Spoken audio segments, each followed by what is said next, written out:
Okay, let's have a look at the second passage of the Regulus piece. Before we do, it'll be a good idea to have a quick recap of the context. So, Pliny is writing a letter to his friend Calvisius, and the subject of that letter is a man called Regulus. Regulus, as we'll remember, is not a very nice chap. Although Pliny hasn't given us a huge amount of evidence towards that so far.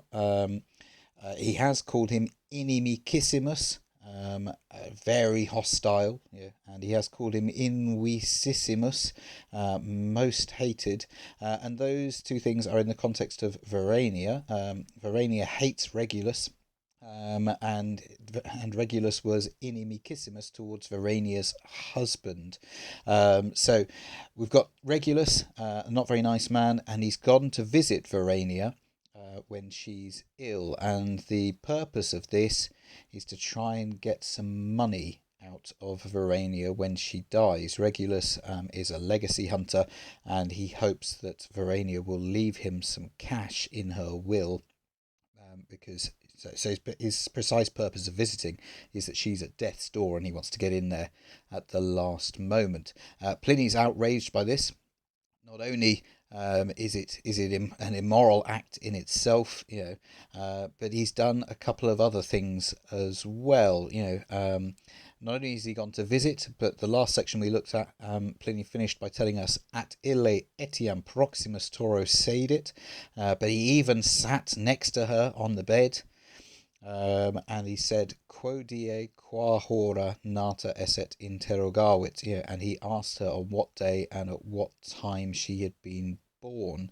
And we said at the time that this is to do with fortune telling. He's going to try and work out her fortune to give us some idea of how things are going to turn out. Fortune telling was actually illegal at this time in the Roman Empire. It'd been frowned upon for a long period of time, but he's doing something which is a little bit off the wall, but it's something which he hopes is going to give him a little bit of leverage when it comes to getting on Verania's good side. So let's pick up from there. He's just asked her the question, "When were you born?" And Pliny starts by saying, "Ubi audivit." Both of those words are words that you should be relatively comfortable with. Um, Ubi when, and audivit he heard. So when he heard, but there's nothing. It's a little bit short. There's nothing there to say what it is he heard. So presumably he means the answer. When he heard the answer, when he heard what Verania said, and then there's a whole bunch of actions afterwards as a result of that. So when he heard, componit vultum, intendit oculos, movet labra, agitat digitos, computat. So there's a lot of actions going on here. The first one, componit vultum. Componit means sort of he composes or he arranges. When you pair it with vultum, you get an idea of what he's getting at. He composes his face. So he takes on a sort of a particular expression. He works hard to make sure that he looks a certain way, presumably a serious expression, when you pair it with the other actions which are coming. But we'll see in just a moment. It's worthwhile noting at this point that although audivit is in the perfect tense, componit is not. It's in the present tense. This is a rhetorical narrative device which is used by Roman authors to try and create a sense of immediacy. If you tell the story in the present tense, it feels like it's happening around you, so it makes it feel more vivid. So componit vultum, he composes his face. Intendit oculos. Intendo, to strain or stretch or extend, so he strains his eyes. I think what Pliny's getting at is a sort of sense of him trying to make out that he's thinking really hard. He composes his face, presumably a serious one, as I say, intended oculos, and he sort of strains his eyes, almost as if he's sort of looking off into the distance, trying to think very hard. A third action, movet labra. He moves his lips. Labrum is a lip, but so labra is in the neuter plural. He moves his lips. Another action, agitat digitos. Agito has a variety of different meanings. It can mean to hunt something. But here it just means to move something quickly. So he moves his fingers quickly. You've got to imagine Moet Labra, he's moving his lips as if he's sort of talking silently to himself. Agitat digitos. He moves his fingers quickly. I think he's counting on them, trying to work things out. He's doing some calculations. And then finally you get the one sole action at the end, which doesn't come with a noun, computat. He calculates, he reckons, he counts, So he composes his face, he strains his eyes, he moves his lips, he moves his fingers quickly, and he calculates. So based on the information that she's given him, the date and time of her birth, he's doing a sort of improvised fortune telling for her. He's trying to work out what the future holds for her. It's worthwhile noticing at this point as well that as well as the present tense being used throughout here, you've also just got a list of actions which come one after the other, with no conjunctions at all. There's no words like and also or anything like that. Again, this is a narrative device that Pliny's using. It just piles up the actions, very, very quickly. It's a process which is known as a syndeton, and it just keeps pace moving. He composes his face, he strains his eyes, he moves his lips, he moves his fingers quickly, he thinks. And you don't slow it down with an and or an also. And then finally, nihil, nothing. Again, it's very short, it's very clipped. Presumably, what Pliny means is that Regulus doesn't say anything. He's taking a kind of, you'll have seen this on things like the X Factor and those sorts of things. When somebody has to decide in a competition whether or not you've won something. He's done all the very serious sort of face stuff. The quick calculations. And of course it's worth remembering at this point that Verania is also in the room and has an expectation of an answer, but he says nothing. And in doing so, of course, all that's going to achieve is to make Verania feel even more anxious about what it is that he's got to say. So he's ramping up the tension a bit. And Pliny elaborates on this just a little bit. He says, Ubi diu miseram expectatione suspendit, habes inquit. And he moves into some direct speech from Regulus at this point. So let's just deal with it up to suspend it at this point. So ubi and diu, I'm sure you can deal with those. When, for a long time, and you're going to have to take the verb at this point, suspend it. Suspendo just means to hang, usually. Obviously gives us the English word to suspend. But here it means to keep in suspense, which of course is also a derivative of the Latin word. So when he kept, or had kept might be easier in English, when he had kept, and the noun following on from that is not a noun but an adjective. It's miseram, and I'm sure you can see from the ending on that, the am, that's a feminine word and it's in the accusative, so it's the object but it's an adjective which is standing in for a noun. So when for a long time he had kept the wretched woman, you need to imply something with it, a noun of some kind. When for a long time he'd kept the wretched woman, and then expectatione is in the ablative. So when for a long time he'd kept the woman the wretched woman in suspense with expectation, something along those lines. Then he tells her the answer. So when for a long time he had kept the wretched woman in suspense with expectation, he said, inquit, habes, inquit. He said, you are having, habes. Okay, so that's fairly straightforward. I'm sure you can deal with that. And where's the object of that? Well, as is often the case, Pliny has broken the direct speech into two with inquit relatively early on, so you just need to carry on past that. So habes climactericum tempus sed evades, you are having, and then the object of that is actually tempus, which I'm sure you know is a neuter noun, so that's the accusative form of it. You are having a time, a tempus, but then climactericum is also agreeing with that. You are having a climactericum tempus, a very dangerous, a treacherous time. You might want to translate habes as experiencing there, but literally you are having a very dangerous time. Said evades.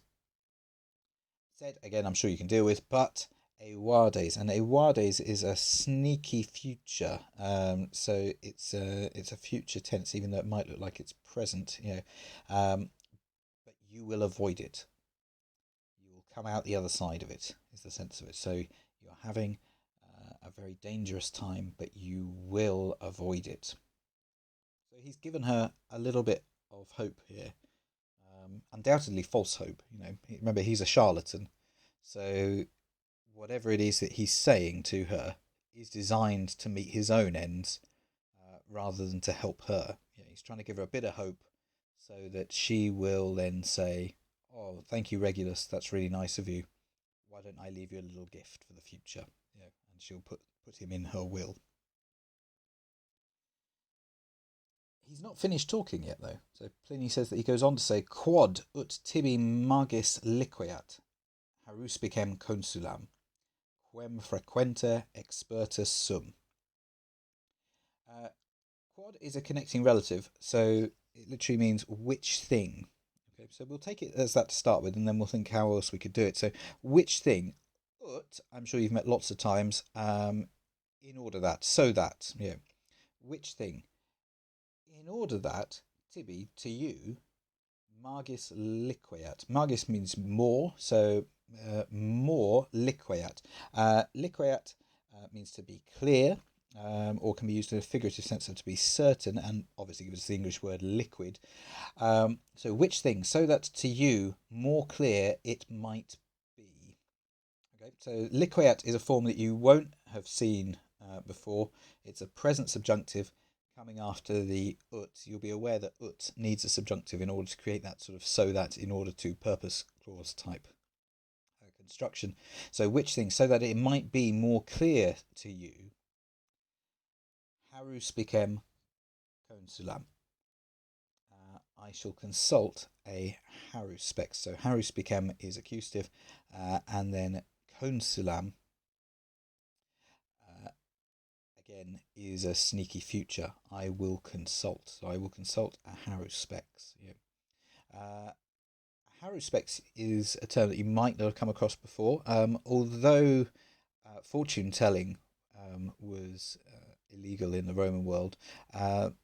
Visiting a haruspex was not, which seems slightly odd to us because the whole thing strikes me as a slightly more traumatic experience. If you're unaware, a haruspex is a particular type of Roman official who would sacrifice an animal and then would examine the entrails, the innards of that animal for signs of the future. And you think, well, how can the future be on the inside of an animal? So he would take the organs of the animal and would look at them for particular signs. Are they misshapen? Are they a funny colour? Have they got lumps and bumps? Has it got a kind of sort of rash on it or something? Stereotypically, people usually talk about haruspex examining the animal's liver, and artifacts have been found, sort of fake livers made of bronze, with little sort of notes on them, which are obviously training materials for a haruspex, which say, if there's a mark here, then it means this, and if there's a mark here, then it means this, or if it's enlarged, it means this. So this was a process which was taken very seriously.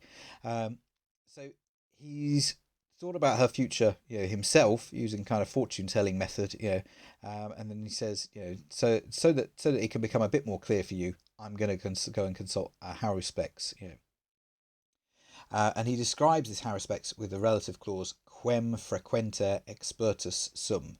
I will consult a haruspex. Quem, whom, so it's in the accusative form, so it's not the subject of the sentence. Whom frequenter, frequently, regularly. Either of those would do the trick. Expertus sum. Expertus sum is from the verb experior, which is the opponent verb, so it's not passive, even though it looks like it. Whom regularly, expertus sum, I have used. Literally, expertus sum means to sort of try to experience, but here use is probably better. So if you put the whole thing together, so that this, and I think that's the easier way of dealing with the quad up here. I would move away from the which thing, and just start straight in with the ut and say, so that this might be more clear to you, and just take the quad as this. i.e. the difficult time that you're having. So that this might be more clear for you, Harus bicem consulam, I will consult a haruspex, quem frequenter expertus sum, whom I have used frequently. And that's the end of Regulus's speech. Why is he going off to consult the haruspex? Is to give himself a bit more weight to his findings, because undoubtedly poor Verania can't leave her bed, so she can't check anything that's being said. So undoubtedly he's going to come back and say, oh yes, the haruspex agrees with me that this is a difficult time for you, but you're going to get out of it. So Pliny gives us the results. Sine mora sacrificium facit, affirmat exta cum siderum significatione congruere. So sine mora, sine without, mora is a delay. So without delay, sacrificium facit, he makes the sacrifice. Obviously he doesn't do it himself, the haruspex will do it for him, but facit he makes, so I would just take it like that. Again, it's present tense, so it's worthwhile noting that we're being dragged back into the immediacy of the narrative by Pliny. So without delay, he makes the sacrifice. Affirmat, English word from that, to affirm, so to assert or to declare would do well here. He declares, and again, look, there's no link there, there's no and. He makes the sacrifice and it just goes straight into it. He makes the sacrifice, affirmat exta, and he affirms or he declares the exta. Exta are the entrails of the organs of the sacrificed animal. They are neuter plural, so it's a plural noun there, so that's why it's ending in the A. So he affirms the entrails. And a verb like affirmat you will have come across before, the sense of an accusative and infinitive construction which comes after it, because it's leading into an indirect statement. So exta is actually in the accusative here. He declares the entrails, and then the infinitive is right at the end of the phrase, congruere. Again, English words from that, incongruous. If something is incongruous, it means that it doesn't match up. So he affirms or he declares congruere, the entrails congruere, to concur, to agree, to match. And then that's going to take this ablative after it, significatione, which is sitting with the cum over here. Okay, so he confirms that the entrails, they match up, cum significatione, with the meaning, the indication, the sign, and then siderum of the stars. The stars here are referring to his fortune telling, because of course he's worked that out on the basis of when she was born, and what the stars were doing in the night sky at that point. So if we run back through that, back to the beginning again. So sine mora sacrificium facit, without delay he makes the sacrifice. Affirmat, he declares exta, the entrails, cum siderum significatione, with the indication of the stars, congruere, to align, to agree. So he declares that the entrails agree with the significance, with the indication of the stars. You might want to say from the stars instead. Anyway, I hope that was helpful. Let me know if there are any problems. Thanks very much.